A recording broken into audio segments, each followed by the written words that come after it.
How to hack happiness. Nowadays, everyone's like, oh, I'm burnt out, everyone's overwhelmed, and young people can't even do simple work tasks anymore. They are dazed and lazy, which makes them feel like a loser because they get nothing done this way. Disclaimer, of course there are many possible reasons for feeling burnt out, including cancer or Lyme disease or whatnot, but most of the time it's just bad dopamine management, and this is good news. And this is my topic for this video. That being said, burnout is not your batteries are empty because you have worked so hard. That's the biggest lie that everyone tells because they want to promote laziness. You can't be lazy if you want to win in life, even if you're experiencing a burnout. So, there is a way out, and I want to help you. First of all, most of you are too lazy and too soft and sensitive. Especially we men are being told to be emotional, soft, non-aggressive, and docile. Problem is, this type of mindset promotes burnout and depression, simply because you will never feel like working that way. Whether you're happy and energetic or sad and burnt out is based in your habits and especially by the way you manage your dopamine. Dopamine is the molecule of motivation, pursuit, and desire. It is released by stimulating activities. If you are a work hard, play hard type of person, you have an interesting job, lots of human interaction, you scroll social media a lot, you do sports, you go out a lot, you drink caffeine, you listen to stimulating music, etc., etc. All these things add up and you're releasing way too much dopamine. As a result of that, your dopamine levels will drop and you will be dopamine poor, aka burnt out. So it's not you work too much, it's you're burnt out because you depleted your dopamine. Just like with money, if you spend too much of your money, your baseline wealth will drop.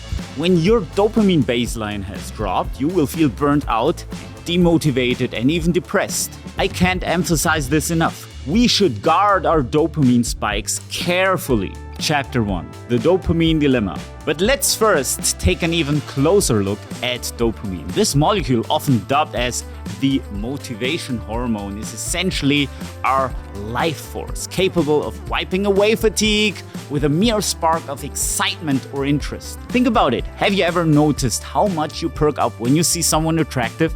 That's the dopamine system kicking in and trying to make sure you continue the human race. But herein lies the dilemma. In a world saturated with instant gratifications, our dopamine is constantly being spiked, leaving us in a perpetual state of seeking the next hit.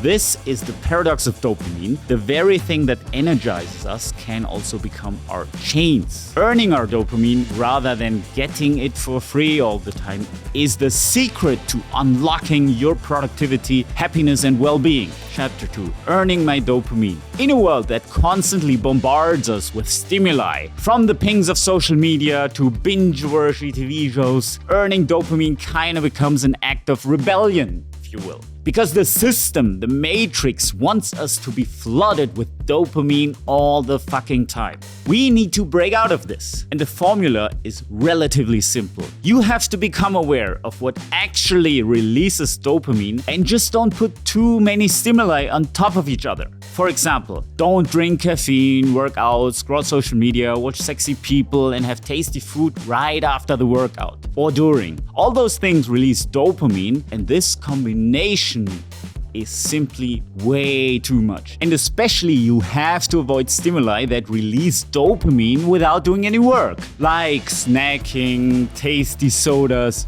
Drink water instead. Social media, video games, you get the idea. You should rather earn your dopamine. Chapter 3. The Reset Rituals. How do you earn your dopamine? You have to intentionally choose activities in your free time that are actual work, but release some dopamine, but in natural doses. That could be exercise, time in nature, rest, or reading a book. Too boring? Boredom is not the enemy.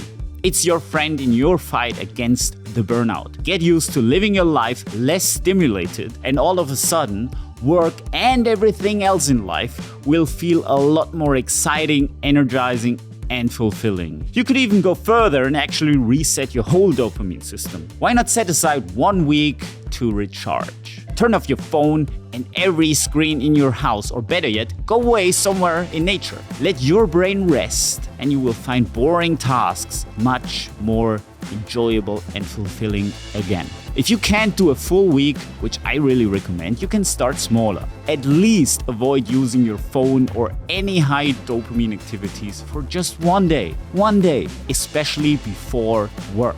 Even that will make a difference. Chapter 4. The life energy equilibrium. Now, what do I do personally about my dopamine balance? I don't do high dopamine activities every day, and I try to earn my dopamine wherever possible. That means regular exercise, some socializing, but not too much, and time in nature. I mostly don't like watching movies or Netflix, and I make sure not to consume too much social media. Of course, I'm a little bit guilty of that, but not too much. I also don't like porn. In case I watch movies, I prefer to watch old ones which don't have all the fast cuts and high simulation that modern blockbusters do, because what they really want is my dopamine and I don't want to give that to them. Conclusion: your life energy is a precious resource that, when managed with awareness and respect, can unlock a life of boundless energy and focus. The journey to mastering your dopamine is a journey to mastering your life and energy. And in that mastery lies the secret to a happy and productive life, and it's the way to avoid burnouts.